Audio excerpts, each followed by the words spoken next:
Hello friends, welcome back to my YouTube channels. आज की video में मैं टेंस पढ़ाने जा रहा हूँ। यह टेंस का पहली क्लास है। आज के वीडियो हम लोग पढ़ेंगे प्रेजेंट एंड डेफिनेट टेंस। ठीक है, तो चलिए जानते हैं प्रेजेंट एंड डेफिनेट टेंस होता क्या है। यहाँ पे पहचान की बात करें तो यहाँ पहचान दिया है कि जिस क्रिया के अंत में ता है, ती है, ते हैं, ताहूँ आदि शब्द आते हैं उससे प्रेजेंट एंड डेफिनेट टेंस कहते हैं। ठीक है, तो जिसके अंत में क्या आना चाहिए, ता आना चाहिए। ता है, ती है, ते हैं और ता हूँ, अगर ये शब्द आ रहे हैं तो वह टेंस हमारा कौन सा होगा, प्रेजेंट एंड डेफिनेट टेंस होगा। ठीक है, यहाँ मैं कुछ एग्जाम्पल लिखा हूँ। यहाँ पे दिया है, यहाँ पे दिया खेलता हूँ, तो खेलता हूँ लास्ट में क्या आ रहा है, ता आ रहा है ना, ताहूँ आ रहा है। यह कौन सा टेंस होगा, प्रेजेंट एंड डेफिनेट टेंस। फिर लिखा है जाता है, अब ता है आ रहा है, जाता है यानी कि ता आ रहा है लास्ट में। फिर यहाँ दिया है रहते हैं, लास्ट में क्या आ रहा है, ते आ रहा है। फिर जाती है, लास्ट में क्या आ रहा है, ती आ रहा है। फिर ते आ रहा है।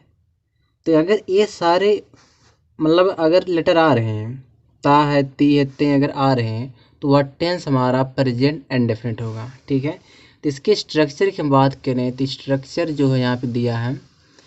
यहाँ पे पहला स्ट्रक्चर है, हम पहले उठाएं पॉजिटिव सेंटेंस।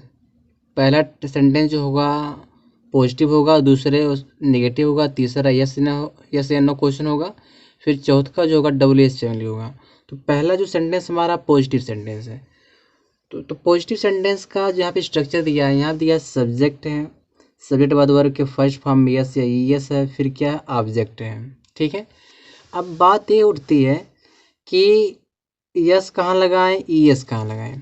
ठीक है, दोनों में कन्फ्यूजन होता है, यस और ईएस लगाने में कन्फ्यूजन होता है।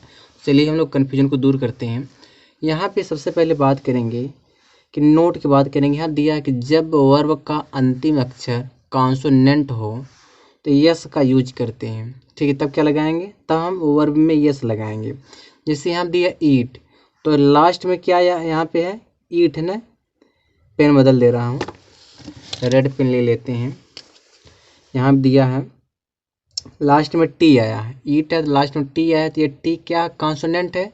अगर इसमें हमको लगाना रहेगा तो क्या लगाएंगे, हम यस लगाएंगे, तो कह देंगे ईट्स हो जाएगा। फिर यहाँ दिया बीट है, बीट में लास्ट में टी आ रहा है, टी क्या आपका कॉन्सोनेंट है, तो इसमें क्या जुड़ेगा, सिर्फ यस जुड़ेगा, तो हो जाएगा बीट्स हो जाएगा। ठीक है, फिर यहाँ दिया है, यहाँ पे दिया है कि अगर कोई वर्ब है उसका अंतिम अक्षर ई हो, वर्ब का अंतिम अक्षर क्या होना चाहिए, ई होना चाहिए, तब क्या लगेगा, तब भी यस लगेगा। जैसे यहाँ गिव है, अब यह गिव है तो इस गिव का लास्ट अक्षर ई है ना। जब ई है, अगर हमको इसमें क्या जोड़ना पड़ेगा, हम सिर्फ यस जोड़ेंगे। हमको यस या यस लगाना रहेगा, हम सिर्फ क्या लगाएंगे, यस लगाएंगे। फिर यहाँ दिया स्माइल है, इस स्माइल में लास्ट में ई आया है, अब हमको क्या लगाना पड़ेगा, सिर्फ यस लगाना पड़ेगा, स्माइल्स हो जाएगा। फिर यहाँ दिया राइज है, राइज में लास्ट में ई आया है, तो क्या लगाएंगे, हम सिर्फ यस लगाएंगे, राइजेज हो जाएगा। अगर कोई वर्ब का अंतिम अक्षर कॉन्सोनेंट होगा तब यस लगाएंगे, अगर कोई वर्ब का अंतिम अक्षर ई होगा तब यस लगेगा। यानी कि दो कंडीशन में हम क्या लगाते हैं, यस लगाते हैं। अब जानते हैं ईएस कहाँ लगाते हैं, उसको भी जान लेते हैं। यहाँ पे नोट नंबर सेकंड है, यहाँ पे कह रहा है जिस वर्ब के अंत में ओ सी एच एच हो तब ईएस का यूज करते हैं। ठीक है, क्या होना चाहिए, किसी वर्ब का अंतिम अक्षर ओ होना चाहिए, सी एच होना चाहिए या यस एच होना चाहिए। यहाँ जैसे दिया गो, गो में लास्ट अक्षर ओ है कि नहीं है ना ओ, तो क्या लगाएंगे, हम ई एस लगाएंगे। फिर टीच में लास्ट में सी एच आया है, तो क्या लगाना पड़ेगा, ई एस लगाना पड़ेगा। फिर पुश में लास्ट अक्षर क्या आया, एस एच आया है, तो क्या लगाएंगे, ई एस लगाएंगे। अगर ये सारे लेटर आ रहे हैं तब हम क्या लगाएंगे, ई एस का प्रयोग करेंगे। ठीक है, अब यहाँ पे एक एग्जाम्पल दिया है कि वह स्कूल जाती है। इसको बनाने से पहले हम इसके स्ट्रक्चर को समझते हैं, इसका स्ट्रक्चर क्या है। यहाँ पे स्ट्रक्चर की बात करें तो सबसे पहले हमको सब्जेक्ट के बारे में जानना पड़ेगा। जो सब्जेक्ट होते हैं दो टाइप के होते हैं, देखो सिंगुलर सब्जेक्ट होता है, एक प्लूरल सब्जेक्ट होता है। जो सिंगुलर सब्जेक्ट क्या होते हैं, जैसे ही है, ही क्या सिंगुलर सब्जेक्ट, ही माने वह, या ही हम लड़के के लिए लगाते हैं यानी मेल के लिए लगाते हैं। सी है, सी माने वह होता है या लड़की के लिए लगता है। फिर इट है, इट माने या वह होता है, दोनों इसका मतलब होते हैं। फिर किसी के अगर नेम आ रहा है, फिर यहाँ पे माई है, इस माई के साथ कोई नाउन आए और नाउन क्या आना चाहिए, सिंगुलर होना चाहिए। जैसे माई सन हो गया, माई सन। फिर योर सन हो गया, ये सब सिंगुलर नाउन है ना। फिर आवर सन हो गया, यानी कि कोई न कोई नाउन क्या आना चाहिए, सिंगुलर आना चाहिए इन सारे वर्ड के बाद। जैसे योर के बाद नाउन सिंगुलर आए, आवर के बाद नाउन सिंगुलर आए, माई के बाद नाउन सिंगुलर आएगा। तो इन सब के बाद अगर कोई नाउन सिंगुलर आएगा तो इन सबको हम क्या कहेंगे, सिंगुलर सब्जेक्ट कहेंगे। और इसके लिए जो स्ट्रक्चर हमारा है वह होगा, सब्जेक्ट होगा और उस एक कोई वर्ब होगा, उस वर्ब में क्या लगाना पड़ेगा, यस या ई एस लगाना पड़ेगा। फिर कोई न कोई ऑब्जेक्ट होगा। ठीक है, तो यहाँ पे एग्जाम्पल है, तो वह अंग्रेजी बोलता है। ठीक है, तो इसका जो एग्जाम्पल यहाँ दिया है, वह अंग्रेजी बोलता है, तो इसकी अंग्रेजी क्या होगी, ही स्पीक्स, ही स्पीक्स। यहाँ पे ही सिंगुलर सब्जेक्ट है, सिंगुलर सब्जेक्ट के साथ क्या लगता है, यस या ई एस लगता है। तो यहाँ पे के कॉन्सोनेंट हम क्या लगाएंगे, सिर्फ यस लगाएंगे। स्पीक में क्या लगाएंगे, सिर्फ यस लगाएंगे। तो ही स्पीक्स इंग्लिश, वह इंग्लिश बोलता, तो ही स्पीक्स इंग्लिश हो जाएगा। ठीक है, फिर यहाँ दिया है राधा खाना पकाती है, तो राधा खाना पकाती तो हो जाएगा राधा कुक्स, राधा कुक्स फूड, राधा कुक्स फूड, राधा खाना पकाती है। यहाँ दिया वह उसे धक्का देता, वह उसे धक्का देता है, तो हो जाएगा he pushes, he pushes him, he pushes him या हर, फुल स्टॉप कर देंगे। तो यहाँ पे जो है क्या हम लगा रहे हैं, यस। अगर यहाँ पे देखो यस लग रहा है कि अगर कोई वर्ब होगा उसका अंतिम अक्षर कॉन्सोनेंट होगा, यस लगेगा। यहाँ पे भी के कॉन्सोनेंट इसलिए यस लगा है। और यहाँ पे जो लास्ट में क्या आया, यस एच आया, इसलिए क्या लग गया, यहाँ पे ई एस लग गया है। हम लोग जो है इसको पढ़ चुके हैं पहले। अब हम बात करते हैं प्लूरल सब्जेक्ट का। यह हो गया सिंगुलर सब्जेक्ट, सिंगुलर सब्जेक्ट हो गया। उसके बाद बात करेंगे प्लूरल सब्जेक्ट का। यहाँ पे प्लूरल सब्जेक्ट दिया, प्लूरल सब्जेक्ट में यहाँ दिया आई है, आई क्या होगा, आई प्लूरल सब्जेक्ट होगा। वी हो गया, यू हो गया, दे हो गया। फिर किसी का नाम जो है डबल नेम एंड से जुड़ा, जैसे राम एंड श्याम हो, जैसे श्याम, जैसे सैम एंड टॉम। या दो नाम हो गए ना, दो नाम किससे जुड़ गया है, एंड से जुड़ा है। तो अब यह पूरा क्या बन जाएगा, प्लूरल एक नाउन बन जाएगा। फिर यह माई है, तो माई के बाद कोई नाउन आए प्लूरल है, इसे सन्स में कर दिया, सन्स हुआ।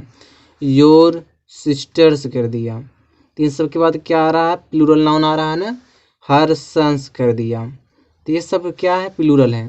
तो जब हर के बाद, देयर के बाद, योर के बाद या माई के बाद अगर कोई प्लूरल नाउन आएगा तो इन सबको हम क्या मानेंगे, प्लूरल सब्जेक्ट मानेंगे। तो इन सब के साथ जो स्ट्रक्चर क्या होगा, स्ट्रक्चर क्या लगाएंगे, जैसे सब्जेक्ट हो गया, सब्जेक्ट मतलब ये सब हमारा सब्जेक्ट हो गए।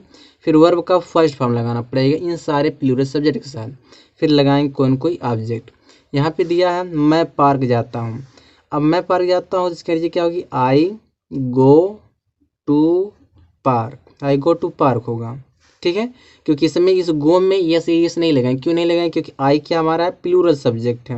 और वर्ब क्या लगाना पड़ेगा, प्लूरल। जो वर्ब का फर्स्ट फॉर्म होता है वह कौन सा फॉर्म होता है, प्लूरल फॉर्म में माना जाता है। ठीक है, और भी देखते हैं एग्जाम्पल। यहाँ पे दिया है मेरे बेटे जिम जाते हैं, तो क्या हो जाएगा, माई सन्स, माई सन्स। अब माई के बाद नॉन प्लूरल है तो यह प्लूरल से बन गया, माई सन्स। यहाँ पे गो फर्स्ट फॉर्म लगाना, गो टू जिम हो जाएगा। फिर यदि हम रोज कपड़े धोते हैं तो हम का क्या होता है अंग्रेजी, वी वॉश करेंगे, वॉश क्लोथ्स, क्लोथ्स। अब डेली, रोज का अंग्रेजी क्या हो जाता है, डेली। यहाँ पे डेली लगा देंगे। फिर ये सैम एंड टॉम सुबह में टहलते हैं, यानी सैम और टॉम सुबह में क्या करते हैं, टहलते हैं। तो इसकी अंग्रेजी हो जाएगी Sam and Tom walk in the morning, in the morning हो जाएगा। फिर हम बात करते हैं हम नेगेटिव सेंटेंस, ये तो पॉजिटिव सेंटेंस था। अब हम बात करें नेगेटिव सेंटेंस का। नेगेटिव सेंटेंस क्या होता है, इसके स्ट्रक्चर को समझते हैं। जिससे सबसे पहले आप लगाओगे सब्जेक्ट, फिर डोंट या डजंट, वर्ब का फर्स्ट फॉर्म, फिर ऑब्जेक्ट। अब यह समझते हैं डोंट डजंट क्या होता है। जैसे डोंट मतलब जो डोंट बना या डू नॉट से मिलकर बना। डू नॉट का शॉर्ट फॉर्म क्या होता है, डोंट होता है। चाहे आप डू नॉट लगाओ चाहे डोंट लगाओ, ये मर्जी आपकी है, ठीक है। अगर आई दिया है, यू, वी है, यू है, दे है, कोई प्लूरल नाउन है, तो इन सबके साथ हमको लगाना है डोंट लगाना है। फिर जो ये डज प्लस नॉट मिलकर क्या बन जाता है, डजंट बन जाता है। चाहे डज नॉट लगाइए चाहे डजंट लगाइए, यह सिंगुलर माने जाते हैं, तो इसके साथ ही सिंगुलर सेट लगाएं। जैसे ही, सी, इट, कोई सिंगुलर नाउन हो गया, तो इन सब के साथ ही क्या लगेगा, डजंट, और इन सब के साथ ही क्या लगेगा, डोंट लगेगा, ठीक है। एग्जाम्पल देखते हैं। लेकिन जो वर्ब लगाएंगे सभी के साथ वर्ब क्या लगेगा, फर्स्ट फॉर्म लगेगा, और नेगेटिव सेंटेंस में यस या यस वर्ब में नहीं जोड़ा जाता है, ठीक है। एग्जाम्पल देखते हैं। यहाँ पे एग्जाम्पल दिया, पहला एग्जाम्पल है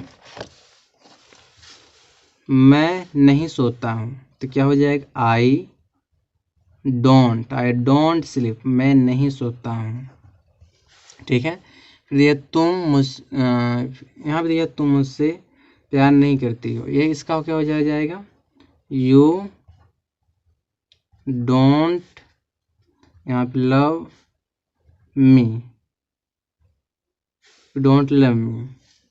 आगे दिया है यहाँ पे वह तुम्हें पसंद नहीं करती है, तो हो जाएगा सी डजेंट लाइक यू।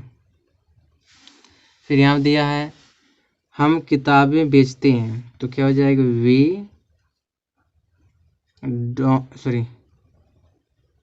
हम किताबें बेचते हैं, पॉजिटिव सेंटेंस है ना, तो we sell the books, we sell the books.